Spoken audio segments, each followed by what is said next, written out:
Paris-Roubaix, the hell of the north. Over 250 kilometres with 27 cobbled sectors that push man and machine to their limit. You can race 120 days a year if you want to, and they're all kind of more or less the same, but that one day is just different to everything else. I grew up watching racing on television, and at that time, when I'm 6 years old, there weren't many races on TV. In Roubaix, there was dust, there was chaos, there was crashes.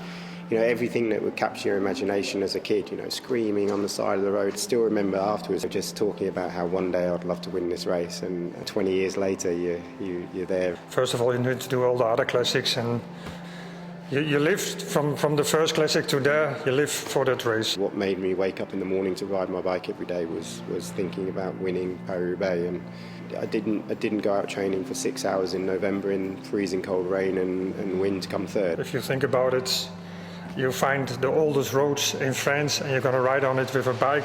It's really stupid. If you feel good, it's fantastic to ride them and be in the front and fight with the first. But if you feel bad, it's a nightmare to ride on it. By the time you get to hit the first cobblestone, every bike rattles like it's unbelievable.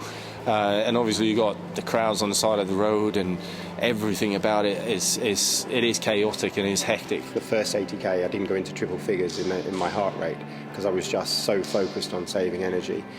And then, you know, the race just goes like this, you know, and it's because you're analysing every single stone, you know, every piece of cobbles was my opportunity to save energy. What I remember, we had a headwind. So my goal was, okay, you wait so long as possible, because if you go early break, it's very difficult to stay in the front. So I waited and I felt good. Baldato came back to me and said, look, how are you feeling? And I said, look, I don't think the mechanic put a chain on the bike today. I just can't feel the pedals underneath me. And at that moment, you know, something kind of clicked. Van Petegem came up to me halfway through the race and just said, look, you're going really well. I'm going to attack on the next sector. Come with me. So he attacked, I followed him, and he punctured straight away. So that was the biggest favourite of the race gone. Many riders who could go for the victory had a flat tyre. It's bad for them, but good for me. And I was like, if I want to win it, I have to win it. Win it today. Come on, you need to go for it. This is the moment.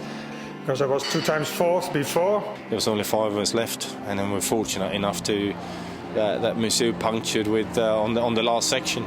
And I remember missing that stone by like fractions of a millimetre.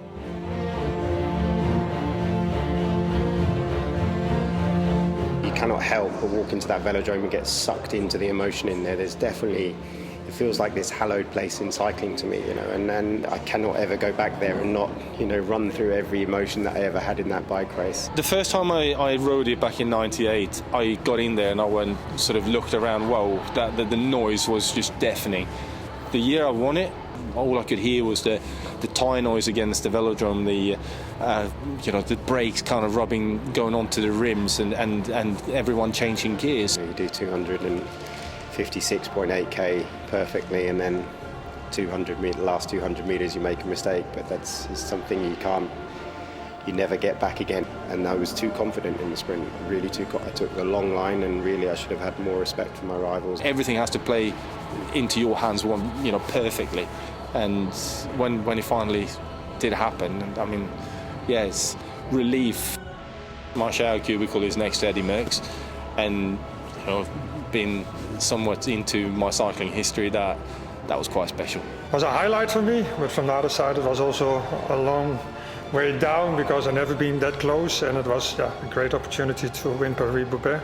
Well, Roger and I have been good friends for quite a long time, and it was one of those weird moments when I stick my hands up in the air having won that race, and the first person that kind of rolls through on my right hand side is Roger Hammond, and knowing that he'd just missed out, it was kind of painful, but at the same time, you know, I couldn't be disappointed, because I just won the biggest bike race there is in the world.